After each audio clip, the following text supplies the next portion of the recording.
Buenas tardes, ¿qué tal? ¿Cómo están? Abrimos la ventana hoy jueves 12 de junio de 2025 hablando de la comprensión, del entendimiento del comportamiento humano, porque no sé ustedes si alguna vez se han preguntado por qué un determinado patrón responde a unas necesidades de una u otra manera. De este tema tan interesante y de actualidad vamos a charlar con Toni Pérez, que es CEO de Neurolíder España, que nos acompaña en esta tarde tan especial. Buenas tardes, Toni, ¿cómo estás? Hola, buenas tardes. ¿Qué tal, Salvador? Muy bien. Es Encantado de interesante, estar aquí con ¿verdad? vosotros. Es interesante, Doni, divulgar, ¿no? El eneagrama. Estamos hablando de una Mm. herramienta imprescindible para conocer la personalidad y la forma de actuar de todos nosotros. Sí, cierto. Al final el eneagrama no deja de ser un sistema el cual te simplifica un poquito el comportamiento humano. Sí que muestra unos ciertos arquetipos y hay una profundidad en el sistema, pero es cierto que no deja de ser algo, pues bueno, pues un poco dibujado, un boceto, un esbozo, el cual intenta reflejar un poco la amplitud del comportamiento humano, cosa que es muy complicada, ya que nosotros nos comportamos de una manera determinada, pero es multifactorial. Para empezar, yo siempre utilizo la explicación psicobiológica. Es un poco lo que carecía Enneagrama cuando yo empezaba a leerlo, ¿no? Empezaba a leer a autores tan conocidos como Riso Hudson, como Claudio Naranjo, etcétera, ¿no? Entonces le daban ese punto psicológico, pero sí que es verdad que a mí me faltaba algo, ¿no? Me faltaba un poco la explicación. Y como todo en este mundo, pues se van conectando diferentes puntos, ¿no? En tu vida que hicieron que entendiera un poquito mejor cuando empecé a estudiar pues los grandes rasgos de personalidad, los Big Five. Estos rasgos de personalidad lo que hacen es mostrarte unas tendencias ya innatas, unas tendencias biológicas y una explicación por ciertos bucles cerebrales que hacen que incluso tengas esa tendencia a tener tu eneatipo. Por eso es mucho más interesante empezar entendiendo este tipo de biología cerebral del cual pues tú naces, ¿no? Y cómo eso también puede ayudar a orientarte al eneatipo. Es esa unión fantástica, ¿no? Entre eneagrama, psicobiología y lenguaje no verbal que nos da las claves, ¿verdad? Para entender por qué nos comportamos de una manera u otra ante determinados retos, desafíos o situaciones de la vida cotidiana. Correcto. Pues mira, yo utilizo, fíjate, utilizo los tres sistemas de manera habitual. La psicobiología para entender el comportamiento más interno, el eneatipo, cuando tengo un poquito más de tiempo y puedo conocer a la persona en diferentes ambientes, porque, claro, no es lo mismo el conocer a una persona, el estar hablando con una persona conocida en un ambiente conocido, que una persona conocida en un ambiente desconocido, persona desconocida en ambiente conocido o ambiente desconocido.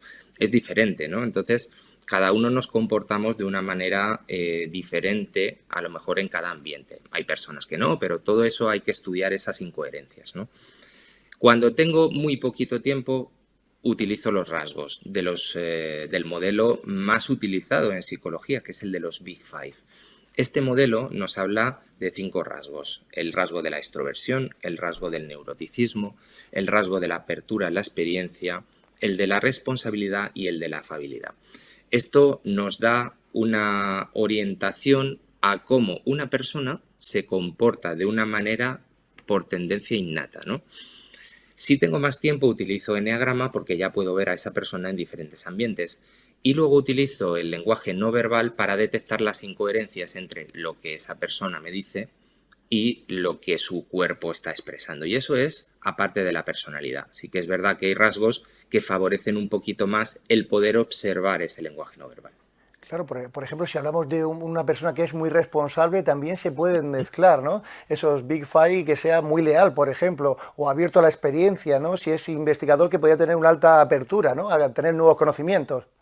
Claro, mira, te pongo un ejemplo para que también la gente pueda dibujarlo un poco mejor en su mente, ¿no?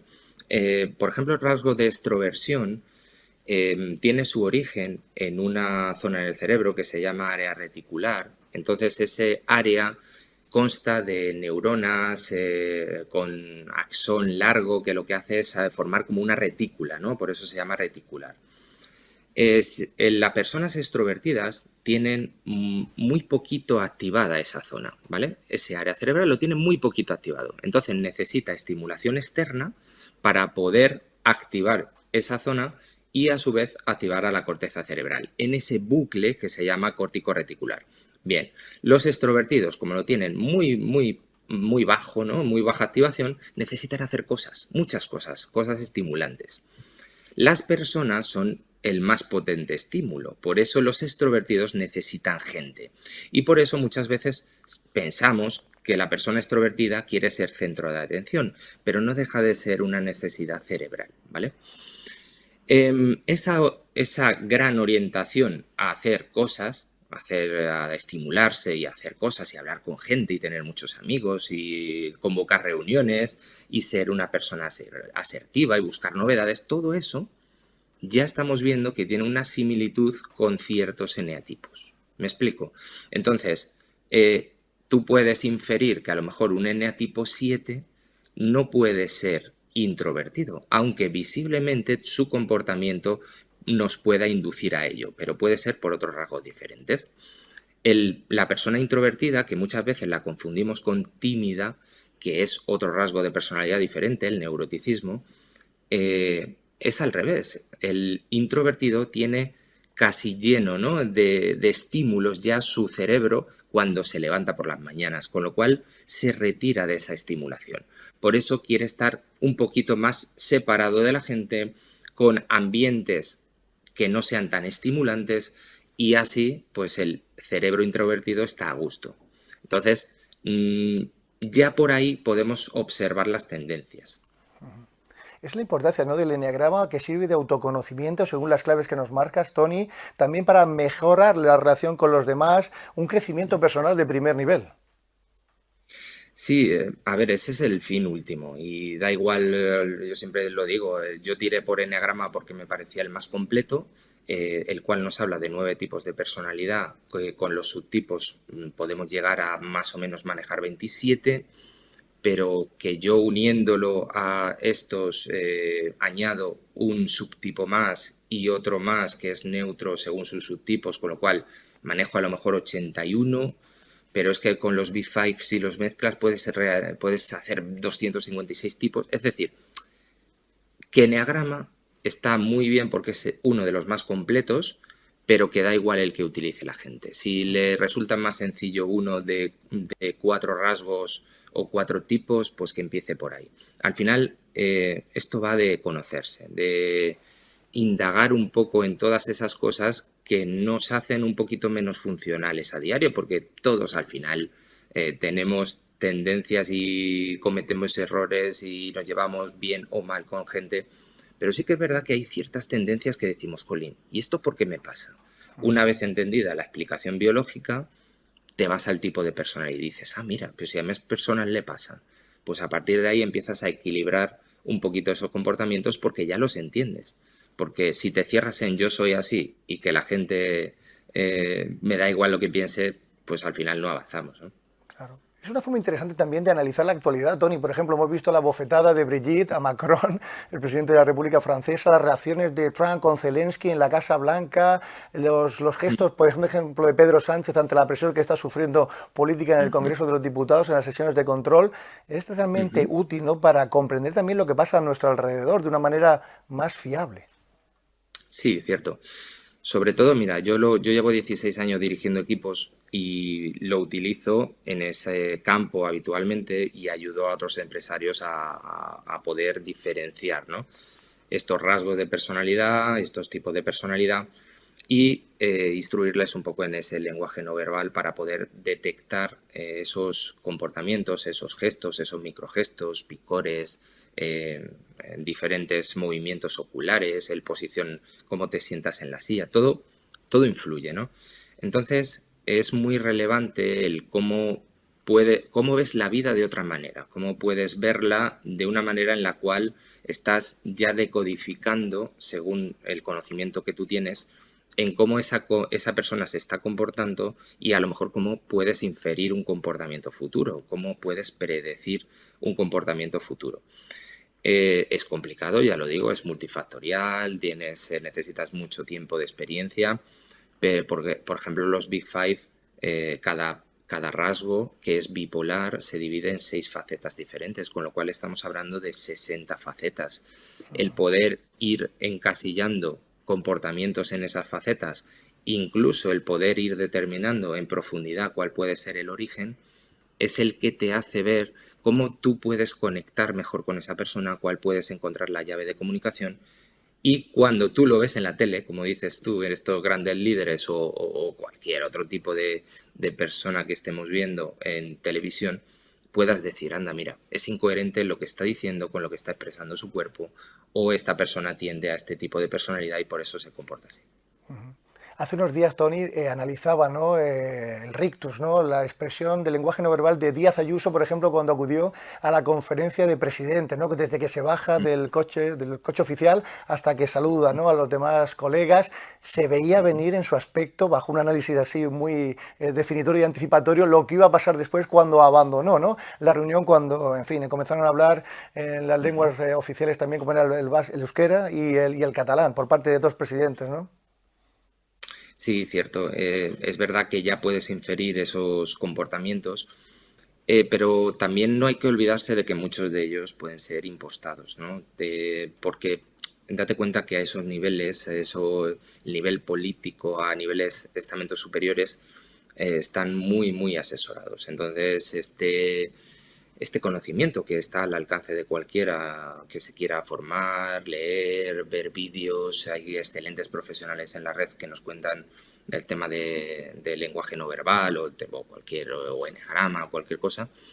Al final, esos políticos a esos niveles necesitan tener todo muy, muy controlado. Entonces, muchos de estos gestos, de estos posicionamientos corporales, ¿no?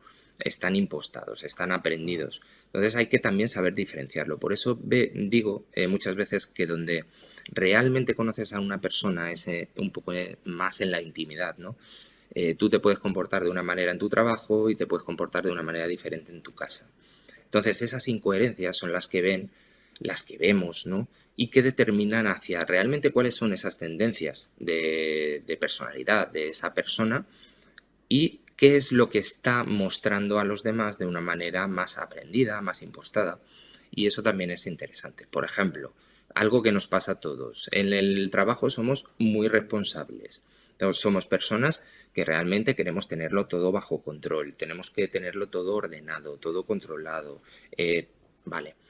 Pero en casa a lo mejor somos unos desastres, a lo mejor nos da un poco igual que esté la casa manga por hombro o no tenemos esa rigidez, ¿no? Esa rigidez de pensamiento en el cual tenemos todo detallado y ordenado, ¿no?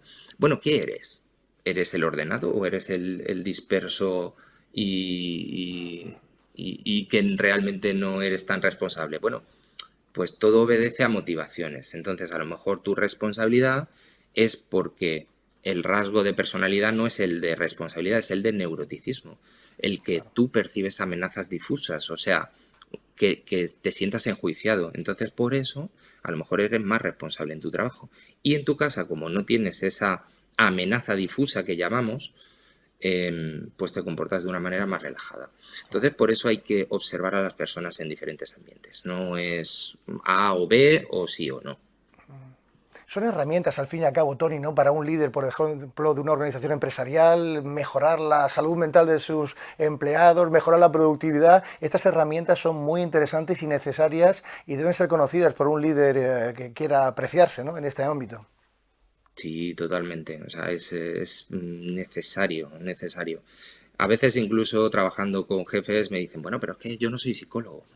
Ya, bueno, pero es que si no eres un poco psicólogo va a ser complicado. Solo si tú sigues tu línea de actuación, tus objetivos, tus motivaciones y principios y al resto lo dejas fuera y no atiendes a sus necesidades biológicas, cerebrales o a su tipo de personalidad, te va a resultar bastante complicado.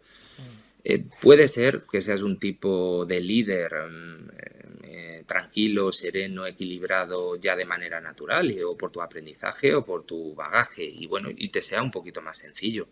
Pero hay otros casos que siempre vas a tener conflictos y esos conflictos como líder debes aprender a gestionarlos entendiendo a los demás, ¿no? A veces siempre digo que hay que comprender a los demás, que no hay que juzgarlos, ¿no? Hay que, muchas veces yo siempre pienso, tengo una frase que me distancia de esa persona que me está atacando o poniendo nerviosa, y yo siempre pienso, está librando sus propias batallas, porque eso me hace despegarme un poquito más emocionalmente de ese conflicto y poder comprender que esa persona tiene sus propias motivaciones y a lo mejor está irritado, cabreado o cualquier cosa por sus propias circunstancias, pero que yo no tengo por qué hacerme cargo de ellas, pero sí entenderlas para poder relajar a la persona, poder negociar de una manera más productiva según su tipo de personalidad. Y fruto de esta relación, de este conocimiento de enagrama, de los Big Five, también han surgido cursos muy interesantes de colaboración con colegas como Sandra Cerro en grafología. Tony, que ofreces en tu página web, ¿no?, Neurolíder, para formar a todas las personas que están interesadas en estos campos del conocimiento. Sí, sí, al final les surgen colaboraciones con, pues eso, grandes profesionales. Hemos estado hablando del lenguaje no verbal, pues para que la gente también los conozca y los busque a Pedro Cárdenas, a Cristina Jiménez, a mi querido compañero Pincho, ¿no?, en redes. Y Sandra Cerro también es una gran profesional, una perito calígrafa, cuya trayectoria es intachable con los numerosos libros que ha escrito y la capacidad que tiene, ¿no?, de observar esos tipos de personalidad en la grafía y esas características. Entonces llevábamos ya muchos años intentando crear un curso en el cual relacionáramos eneagrama y grafología, y hace poco pues se materializó en Madrid, fue el primero, no descartamos que haya más, pero es súper interesante como ya ver cómo escribe la persona, ¿no?, el tipo de letra, cómo también nos puede dar pistas sobre el eneatipo, sobre los rasgos de personalidad, sobre los Big Five, porque también unimos todo, unimos Big Five, eneagrama y grafología. Y salieron cosas muy interesantes, cosas que seguiremos indagando, investigando, y seguiremos pues dándole a la gente un poco ese conocimiento, a esas personas curiosas que quieren seguir buscando e indagando sobre la personalidad y el comportamiento, pues otra herramienta más, como tú decías, Salva. Tony Pérez es CEO de Neurolíder España, que tan amablemente se ha asomado a la ventana de Lucía esta tarde. Muchas gracias, amigo, por el análisis y que vaya todo muy bien. Muchísimas gracias a vosotros y igualmente, que os vaya fenomenal. Un Hasta abrazo. pronto. Nosotros seguimos recibiendo invitados cada tarde aquí en la ventana de Lucía, donde nos gusta estar para comunicar.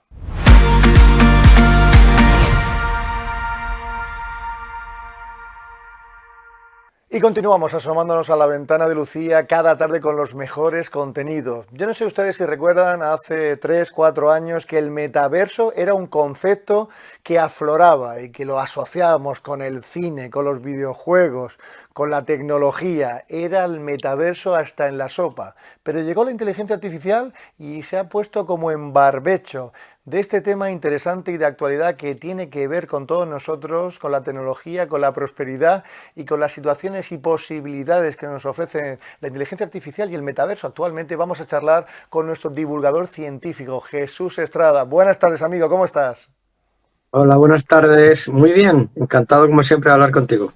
El metaverso era un paso tecnológico imprescindible que iba a revolucionar nuestra forma de trabajar, nuestra forma de relacionarlos, pero de repente parece ser como la burbuja inmobiliaria se ha estancado. Sí, como otros casos también, los NFTs, los non-fungible tokens, hay muchos casos históricamente de hecho, hay una denominación técnica para esto que es, bueno, relacionada con ello, que es el vaporware. Cosas que, bueno, que aparecen y parece que van a ser la panacea, la piedra filosofal de todo, y de repente aparece otra cosa después y quedan relegadas a un segundo plano.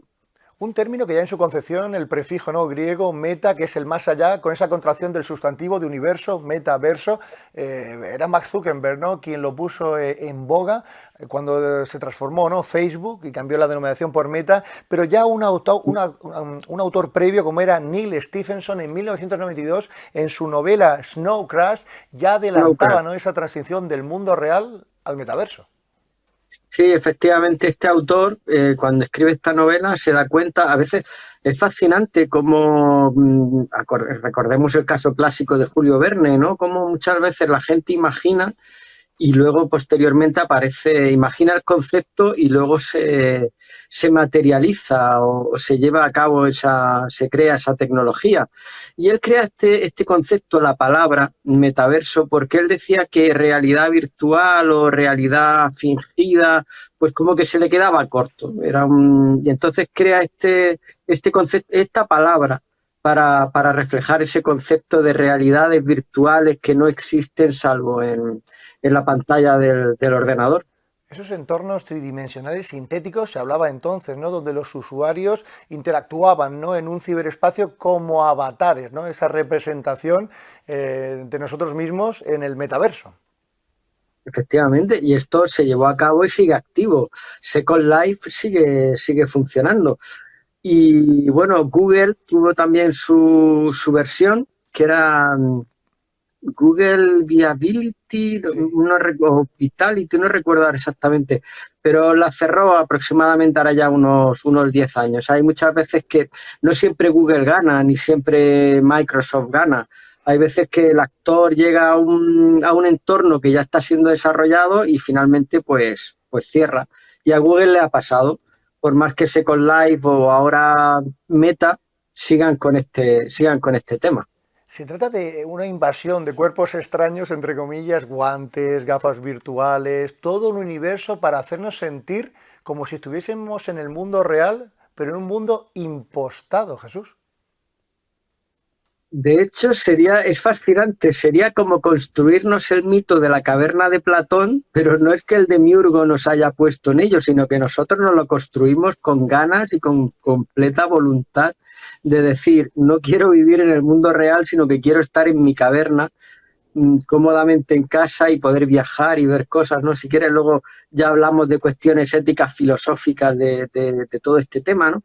Pero sería bastante relacionado, una película interesante, si te gusta el tema de la ciencia ficción, sería la de Ready Player One, de Spielberg, donde se refleja muy bien esta realidad, donde la gente al final tiene que comprarse, porque esta realidad vive en ordenadores. Al final son ceros y unos puestos detrás de otros, son imágenes fingidas completamente. Entonces, para vivirlas, pues tienes que llevar tu casco, tus guantes. ¿Quieres sentir el resto del cuerpo? Pues tendrás que ponerte un traje. Como verás, al final todo esto serán compra de equipos, compra de ancho de banda y a partir de ahí, pues imaginemos las consecuencias. Y hay que ver la necesidad que tenemos de crear un mundo paralelo al real para asistir a centros de formación, a la escuela, para hacer deporte, por ejemplo, spinning.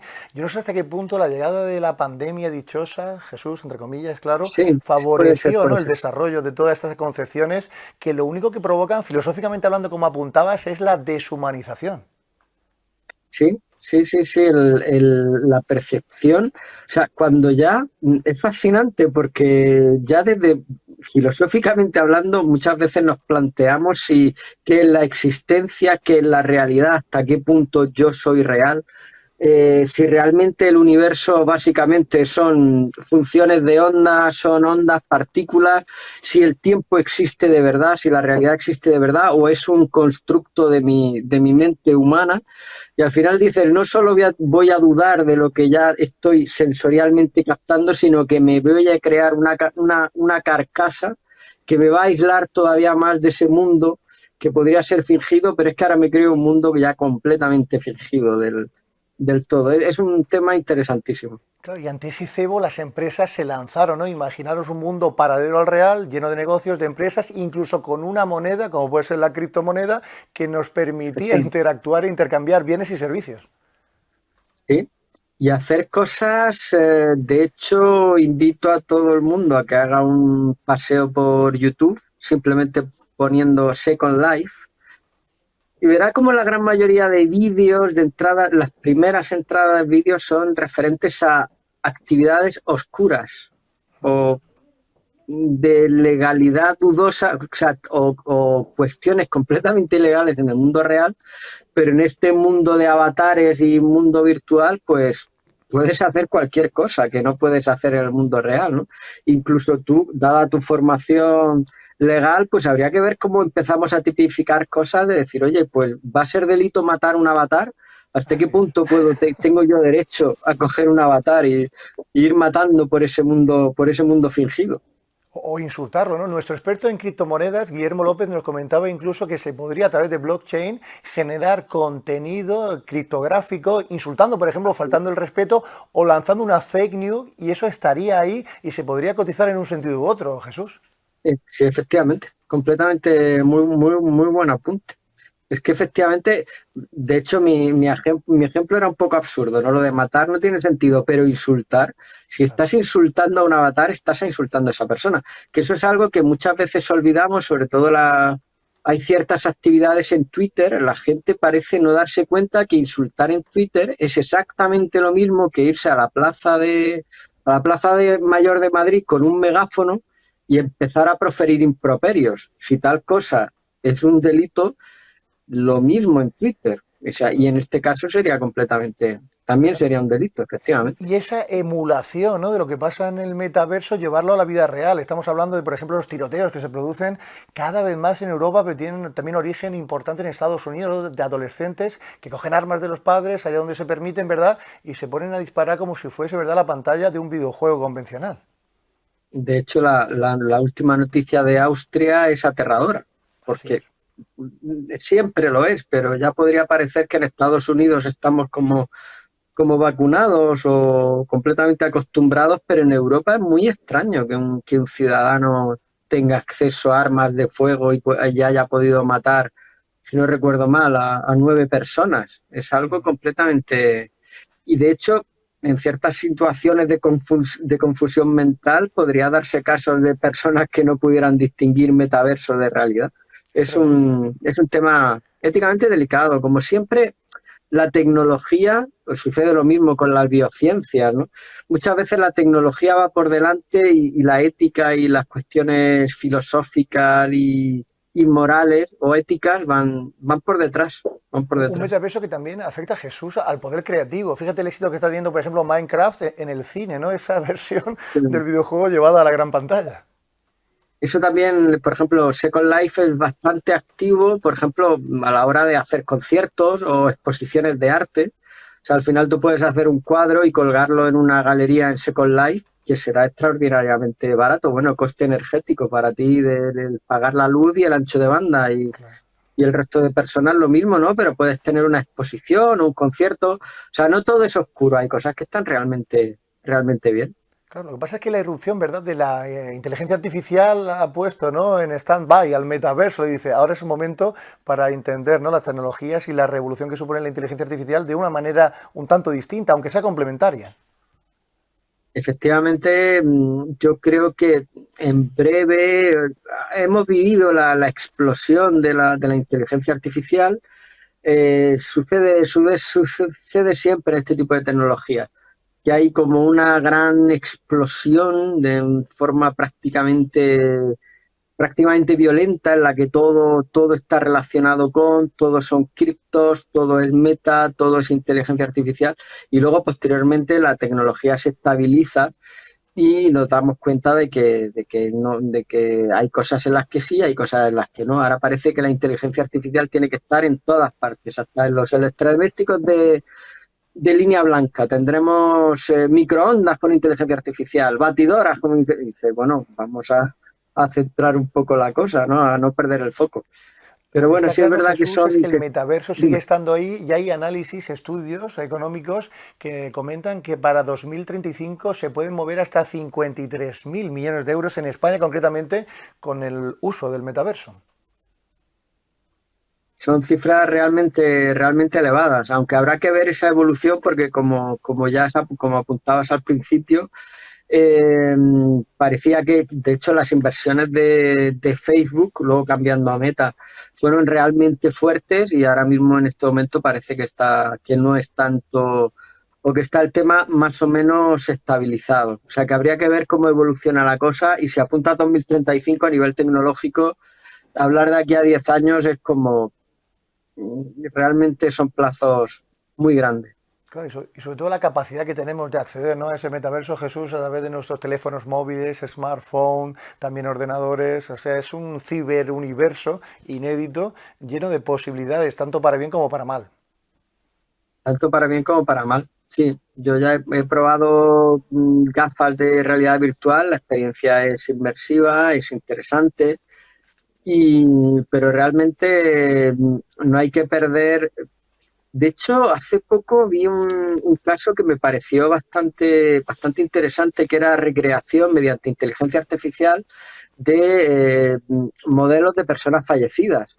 Eso puede ser realmente bonito, de poder tener contacto con esa persona que ya falleció, pero luego a nivel psicológico decir, bueno, no vamos a poder hacer nuestros duelos, ni vamos a poder cerrar nuestras fases de duelo y de pérdida de una persona, porque bueno, vamos a pensar que siempre las tenemos ahí, ¿no? O sea, yo creo que es como todo, siempre, la tecnología no es ni buena ni mala, sino el uso que hagamos de ella. Y Lo que tener está claro, acceso Jesús, es que el a metaverso se nos ofrecía como una experiencia única, ahora que se habla tanto, ¿no?, en el sector turístico, por ejemplo, la experiencia del cliente, en la compra de bienes muebles, de bienes inmuebles también. Esa esencia del metaverso se mantiene hoy día en el mundo real. no, no, ¿cómo? Desarrollame la idea. No Sí, me acabo refiero a esa de... valoración de la experiencia, es decir, Metaverso se estructuraba con una experiencia única, desatada, inédita, y eso quizás, esa esencia, se ha trasladado al mundo real en el sentido de que ahora cualquier campaña institucional de un ayuntamiento, de un bien, valoran esa experiencia única e inalienable, ¿no?, del Sí, sí, sí, cliente. sí. Como la vuelta al mundo real, ¿no?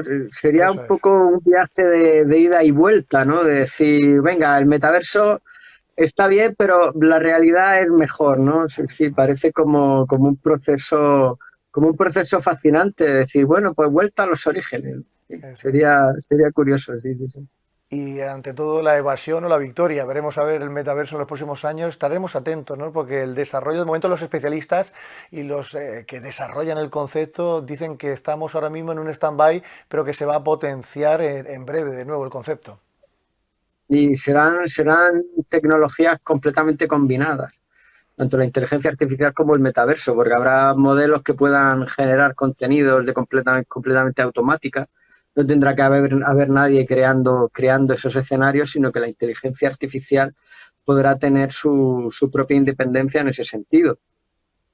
Lo que es importante destacar, Jesús, es que para la salud mental de todos nosotros hay que reducir, ¿no?, estas invasiones desatadas en un universo que es distópico, que de momento no tiene nada que ver con la realidad, y disfrutar de nuestra vida, de nuestros momentos, de las sensaciones, ¿verdad?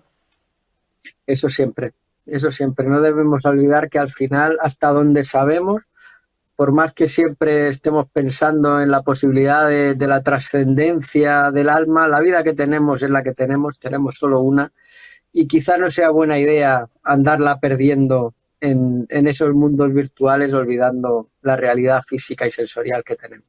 Así es. Jesús Estrada, nuestro divulgador científico, muchas gracias por el análisis, amigo, y nos vemos pronto aquí en la televisión para seguir comunicando cosas de actualidad, de tecnología y que tanto tienen que ver con el comportamiento humano. Gracias, amigo. Gracias a vosotros. Adiós. Nosotros nos vamos unos segundos a publicidad, pero regresamos enseguida, seguimos asomándonos cada tarde aquí, en la ventana de Lucía.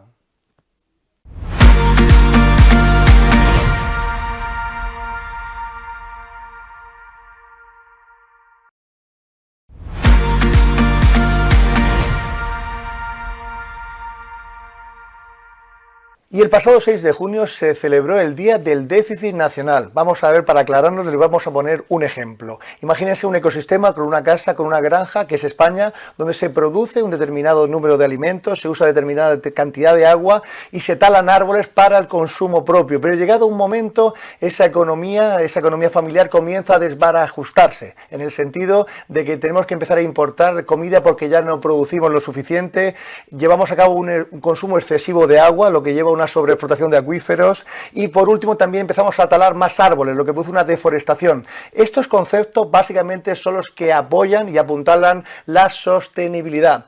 de este concepto tan interesante y de actualidad, vamos a charlar con Adelina Salinas, que es directora comercial de la firma Zoe Agrícola. Buenas tardes, amiga, ¿cómo estás? Hola, buenas tardes, muy bien. Estamos hablando de un concepto sostenibilidad que a veces se configura como algo abstracto, pero que nos afecta muy seriamente a todos. Y a través de este ejemplo que he puesto nos puede ilustrar, ¿verdad?, sobre la importancia que requiere una concienciación en sostenibilidad. Efectivamente, siempre para que a nivel global podamos entender la importancia de lo que tienen ciertas acciones, ¿no?, por parte de la sociedad, es ejemplificarlo en ejemplos muy sencillos y que se puedan entender, ¿no? Y efectivamente ese es uno de ellos. Sin embargo, si fuera así de simple, pues yo creo que no tendríamos ningún problema actualmente. Pero bueno, cuando ya entran otros conceptos dentro de la sostenibilidad, como puede ser también el tema social, el tema de la calidad de vida, de los estándares que busca la sociedad, ahí es cuando ya este sistema se va complejizando bastante. Hablamos de conceptos básicos, ¿no? Aprovechamiento del agua, la energía, recordemos el apagón que tuvimos, ¿no?, recientemente. Sí. Ahí nos podemos defender bastante bien, ¿no?, en cuanto a energías renovables, el viento, el sol, pero en cuanto al agua, por ejemplo, tan necesaria para los invernaderos, para el modelo productivo de Almería, ahí tenemos serios problemas, ¿no?, porque el agua no la podemos traer desde fuera de nuestras fronteras. Efectivamente, lo que pasa, el momento en el que nos encontramos, como yo lo veo, porque podemos verlo desde un punto de vista, siempre lo tenemos que ver desde un punto de vista muy crítico para poder avanzar hacia soluciones y hacia mejora y hacia un futuro sostenible, que realmente haga un sistema sostenible y buscando siempre el 100%, ¿no? Pero también hay que verlo desde un punto de vista optimista en el cual se analice desde el comienzo, ¿no? Hace 40 años la prioridad era buscar un sistema que pudiera proveer de alimentos saludables, pero sobre todo salir de una situación económica muy precaria de una sociedad. Con lo cual, en un primer momento, lo primero que hay que hacer, o así entiendo yo, y así se va evolucionando la sociedad, es poder cubrir unas necesidades sociales, de bienestar, de supervivencia, de tener una alimentación para todas las escalas sociales, ¿no?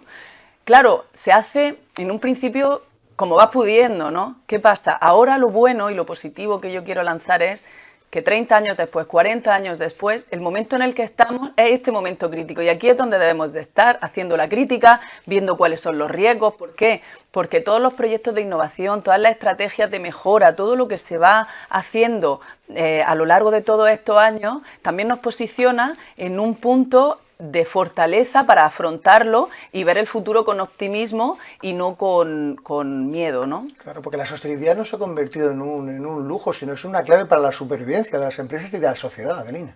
Efectivamente, o sea, es que el término sostenibilidad realmente lo que quiere transmitir o lo que transmite o lo que se fundamenta es que tiene que haber tres pilares que son medioambiental, económico y social que hagan posible un futuro. Con lo cual, si no hay futuro o si no hay un futuro posible, pues simplemente no es sostenible. Y pero hacia allá, hacia ese equilibrio, es hacia donde tenemos que ir trabajando la sociedad y el mundo en global. Nuestros abuelos fueron pioneros, ¿no?, en sostenibilidad, no encender una luz en una habitación donde no hubiera nadie, controlar el desperdicio alimentario, en fin, fueron una clave, ¿no?, en el desarrollo de la sostenibilidad hacia como la entendemos hoy día. Efectivamente, tanto en el uso de los bienes, como también incluso en los diseños que, por ejemplo, a nivel de arquitectura se hace con estrategias de arquitectura vernácula. O sea, al final también consiste en que cuando no tienes demasiadas alternativas, te haces mucho más eficiente. ¿Por qué? Porque lo necesitas. ¿Por qué en Almería estamos siendo tan eficientes en el uso del agua cada vez más? Porque es una necesidad y hay un riesgo que tenemos y una necesidad de escasez, con lo cual deben mejorar ahí, ¿no? Quizá en otras cosas, en la cantidad de horas de sol no nos preocupamos porque las tenemos, ¿no? Y yo creo que con nuestros abuelos pasaba una cosa similar, que realmente la necesidad te hace ser consciente del valor de las cosas. ¿Qué nos pasa ahora mismo? Tenemos las cosas. Ahora mismo lo que tenemos, la importancia es, vamos a recordar el valor que tienen las cosas, el valor que tiene apagar una luz, el valor que tiene hacer un uso adecuado, tanto a escala familiar, por crear una concienciación y una educación, que luego se trasladará a un nivel de una escala mayor a nivel empresarial, a nivel industrial, que eso es lo que realmente hace el impacto. Claro, se trata de no consumir más de aquello que producimos porque eso genera distorsiones. Y imaginamos la descarbonización actual, ¿no?, de la economía, es esencial, ¿no? Encontramos, por ejemplo, naranjas de Sudáfrica en un momento en el mercado que a lo mejor no es el de temporada, ¿no?, para obtener ese producto en el lineal del mercado, pero eso genera un transporte, por ejemplo, que contamina realmente de unas maneras mastodónticas. Sí, lo que pasa es que aquí hay un punto, de hecho a mí me gusta este debate, ¿no?, o esta pregunta, porque todo es cuestión de equilibrio. Es decir, es cierto que enviar una naranja de Sudáfrica a Europa tiene un coste a nivel de huella de carbono, por tema de transporte, pero claro, también te permite tener unos alimentos saludables y sobre todo económicos para que una familia de cualquier rango social se pueda permitir comer una naranja. Es decir, pero esto siempre en equilibrio, no tenemos por qué estar comiendo, o sea, es favorable comer alimentos de temporada, pero eso no quiere decir que no seamos capaces de disponer de un alimento que no es de temporada, porque entonces hay lugares en los que nunca comerían. Claro. Cierto tipo de producto. O quizás sacándolo de la alimentación, que puede ser un poco más ilustrativo, si vas a cualquier otro objeto que sea industrializado fuera de la alimentación, quizá aquí no podríamos disfrutar de muchos avances tecnológicos, porque no nos llegaría ese elemento de otro país. Entonces siempre es el equilibrio, es decir, ese equilibrio entre dónde está esa huella de carbono, pero también dónde está la huella de la evolución, o sea, es decir, ir haciéndolo de una manera razonada, reflexiva, crítica, pero siempre en pro de la evolución equilibrada. Ahí es donde entra también otro concepto clave, que es la innovación, es decir, producir productos de mayor calidad y diferenciados en el mercado para fidelizar, por ejemplo, a los clientes o a los consumidores. Efectivamente. Ahora estamos en un momento también, nosotros lo estamos analizando desde aquí, no desde España, desde Europa, de un país desarrollado en el que tenemos la posibilidad de estar pensando en todas estas cosas que favorezcan la evolución y esa innovación y esa disposición de productos de más calidad, ¿no?, y de diferenciación. Pero no nos olvidemos que cuando hablamos de sostenibilidad y hablamos del riesgo, hablamos del mundo en global. Hablamos también de los países en desarrollo y muchos de ellos todavía están luchando por un bienestar personal, por una calidad de vida, por unos estándares mínimos de salubridad. Entonces ahí no puede, o sea, se debe hablar de sostenibilidad, por ejemplo, medioambiental, pero claro, ese impacto quizá no es asumible, ¿no?, en otro sitio. Entonces hay que ir evolucionando sabiendo que existen todas estas realidades, ¿no? Hay proyectos también emblemáticos, ¿no?, que hablan de futuro, el hidrógeno verde, por ejemplo, la energía fotovoltaica con la instalación de placas solares, por ejemplo, en los techos de las industrias. Todo esto genera también una forma de complementar ese ansiado deseo de ser sostenibles. Sí, efectivamente, y además pasa en todos los sectores, que esa es una ventaja y algo muy positivo, y bueno, que cada vez podamos tender más a abastecernos, ¿no?, por los consumos naturales, que sea una realidad o no, bueno, confiemos en la evolución, confiemos en esta innovación, confiemos en que se pueda apostar por esa investigación y por ese desarrollo, y para que podamos seguir avanzando de una manera sostenible a la par, pero sostenible en los tres pilares. Yo siempre lo repito mucho porque si no es económicamente sostenible no será posible, si no es socialmente sostenible no será posible, y si no es medioambientalmente sostenible tampoco será posible, con lo cual... Es interesante también, hablando por ejemplo de la digitalización, que debe ser imprescindible, ¿no?, para alcanzar esas cotas de sostenibilidad y innovación, Adelina. Efectivamente, además la digitalización lo que nos está permitiendo es que podamos medir. Ahora mismo estamos en un punto de mucha medición y mucha transparencia, porque si no mides algo, tú puedes ser muy sostenible, pero puedes tener un criterio equivocado. Sobre todo porque a lo mejor tú tiendes a pensar que lo que tú haces es lo que se hace, pero a lo mejor el vecino de al lado no lo hace. Entonces, al final, el poder medir esa digitalización te permite un control, un conocimiento que te permite a su vez analizarlo para realmente estar trabajando sobre una realidad y no sobre un mensaje que puede ser correcto o puede ser erróneo. Ahí Zoe Agrícola destaca, ¿no?, por la capacidad que habéis tenido de bascular y de adaptaros, ¿no?, al presente y al futuro a través de la consideración de todos estos parámetros que estamos analizando hoy en la entrevista. Sí, ciertamente le ponemos mucho esfuerzo. a todas las estrategias de digitalización, de seguimiento, de control, de medición, por lo que estamos hablando, ¿no? Pero también me gusta decir, cuando hablo de Zoya Agrícola, me gusta hablar del resto de las empresas de Almería, generalizando, porque partimos de un punto bastante bueno. O sea, estamos en una industria bastante sostenible per se, por su modelo de negocio. Es cierto que se hace mucho uso del agua, pero no tienes que ver qué cantidad de agua, o sea, es decir, cómo es la eficiencia. Cómo es la eficiencia en comparación con otros sistemas productivos, ¿no? O sea, qué repercusión tiene eso en la capacidad de producir alimentos, etcétera. Entonces, nuestro sistema nos permite poder aplicar en nuestra empresa todos esos conceptos que ya de filosofía nuestra, desde que comenzamos en Zoya Agrícola, lo tenemos en nuestra filosofía y es nuestra directriz, ¿no? Y a partir de ahí, pues, donde vamos desarrollando distintos proyectos muy ilusionantes. Una filosofía empresarial también que trasciende, ¿no? Tú de adolescente eras deportista, hace unos días Alcaraz ganaba Roland Garros, ¿no? Esos conceptos también de la práctica deportiva son interesantes también aplicarlos, ¿no? A la gestión empresarial y defender, ¿no? De lo que estamos hablando. Efectivamente, yo creo, y además creo yo, y es comúnmente conocido, ¿no? En los beneficios que tiene la práctica de un deporte de competición al futuro de una persona, ¿no? Porque, bueno, con Alcaraz, que es un ejemplo que no es comparable, nos permite ver una cosa que no solemos ver en los referentes a los que admiramos. Normalmente, cuando admiras a un referente, a un empresario, por ejemplo, de mucho éxito, normalmente se ve la parte del éxito, se ve la parte del talento, es decir, es una persona muy talentosa y ha tenido mucho éxito.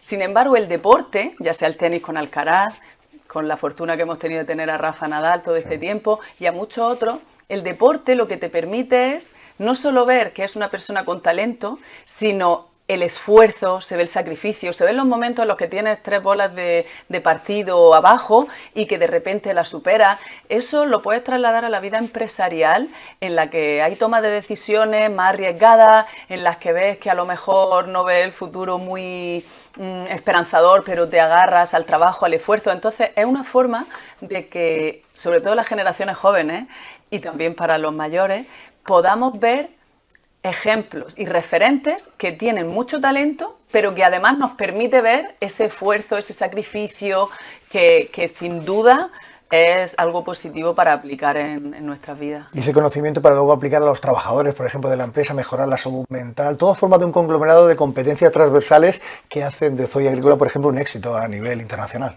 Bueno, muchas gracias. Sí, nosotros cualquier conocimiento, cualquier práctica o estrategia de negocio que intentamos implementar, sin duda alguna tiene en cuenta todos los trabajadores porque son fundamentales, como en cada empresa, ¿no?, para poder desarrollar un trabajo que lleve al éxito. Y bueno, no es fácil para nadie, pero es algo que intentamos aplicar de forma transversal. Adelina Salinas es la directora comercial de la firma Zoya Agrícola, que tan amablemente nos ha acompañado esta tarde aquí en La Ventana.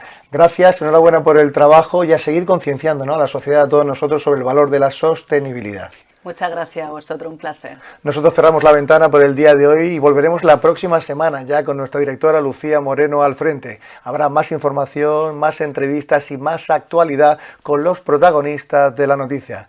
Gracias por acompañarnos, que les vaya muy bien y un cordial saludo para todos.